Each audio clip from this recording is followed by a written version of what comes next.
The Manual Handling Module. Shellgrove Senior Management are committed to ensuring work undertaken by the company considers any manual handling impact of its activities.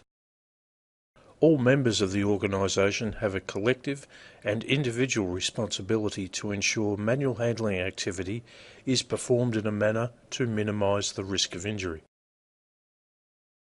Manual handling is the movement of a load by human effort, either directly or indirectly, supporting a load without moving it, pushing or pulling a load, or intentionally throwing or dropping the load. Manual handling injuries. Manual handling tasks can lead to injury through the development of musculoskeletal disorders, or MSD. An MSD is an injury affecting the bones or soft tissue structure, other than organs, of the body that is caused by manual handling at work. Examples include sprains of ligaments, strains of muscles or tendons, injuries to the spine, joints, bones or nerves, and abdominal hernias.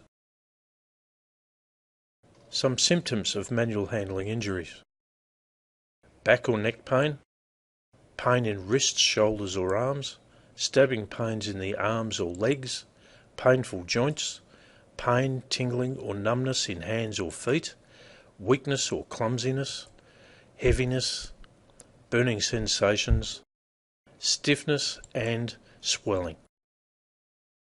If you start to experience any of these symptoms, don't ignore them. The spine. The spine is a structure of smaller bones or vertebrae that allow flexibility, but also provide firm fixing points for muscles and tendons. The spine also holds the nervous system in place. Between each vertebrae is a gel-filled membrane called a disc. This assists the vertebrae in articulating without friction and also absorbs shock throughout the spine, protecting the bones and nerves. If you bend over at the waist, the downward pressure will be uneven, with the greater part of the load on the front edge of the disc. This causes the jelly fluid to be pushed towards the back of the disc, which adds pressure to the fibres at the back of the disc. Over time, if the action is repeated, these fibres wear and the gel pushes outwards, expanding the membrane wall, pressing on the nerves and causing pain. Protecting your back. Your back is particularly vulnerable to manual task injuries, so warm up cold muscles thoroughly before engaging in any manual work. Lift and carry heavy loads correctly by keeping the load close to the body and lifting with the thigh muscles. Never attempt to carry or lift loads in excess of the recommended maximum limit for one person. Maintain correct posture and the natural curves of the spine, and take frequent breaks. Organise the work area to reduce the amount of bending, twisting and stretching required. Get help to lift or carry a heavy load whenever possible, using another worker or appropriate mechanical aids. Cool down after heavy work with gentle, sustained stretches. Exercise regularly to strengthen muscles and ligaments, and lose any excess body fat. Movement. How a load is moved will determine how the body is stressed, how quickly it fatigues, and how or if it is injured as a result. Pushing and pulling.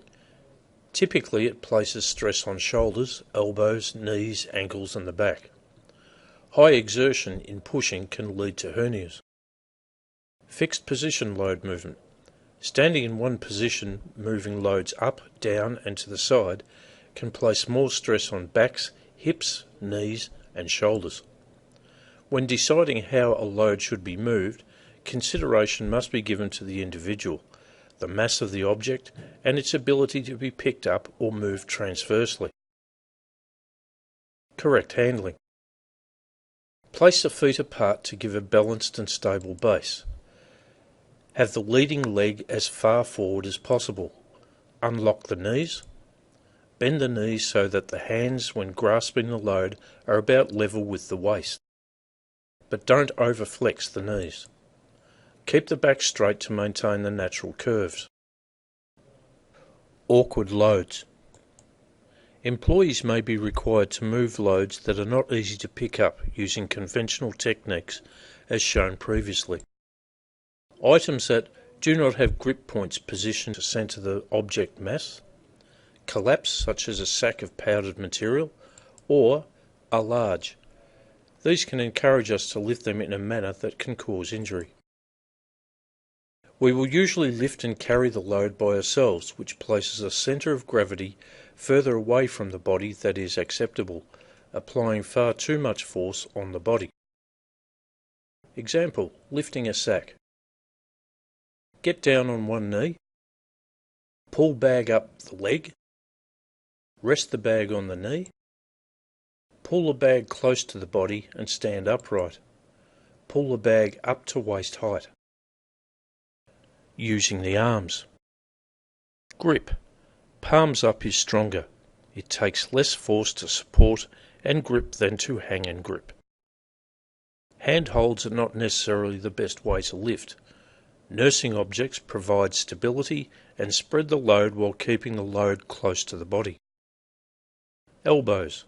The arms are stronger when the elbows are closer to the body. Centre the mass. Centering the load about your body is vital, particularly when working with long objects such as scaffold planks and tubes, lengths of steel bar or timber, shafts, piping, and machine components. Uneven loads can put huge forces on the spine and discs that may cause damage. Preparation and stretch exercises. Stretch prior to doing any manual handling tasks. This stretches the muscles and tendons, making them more pliable and ready to work. Exercise and take short breaks frequently. Cool down after any heavy lifting or manual handling. Prevention is better than cure. You can do just a few of these exercises any time during the day. Try some of them before you get stiff and sore. Include a variety of movements in your workday. Some stretches may cause you pain or discomfort. If this occurs, stop the stretch immediately. You'll need to report this to your supervisor. Please work safely and consider the long-term effects of poor manual handling practice. If you can't lift it safely, get help or use a lifting aid. Struggling to move things by yourself may appear to be saving someone else's time, but the impact of injury or even your reduced performance due to fatigue outweighs any saving or inconvenience. Thank you for completing this module to the Shelgrave General Induction. Please complete the quiz for this module.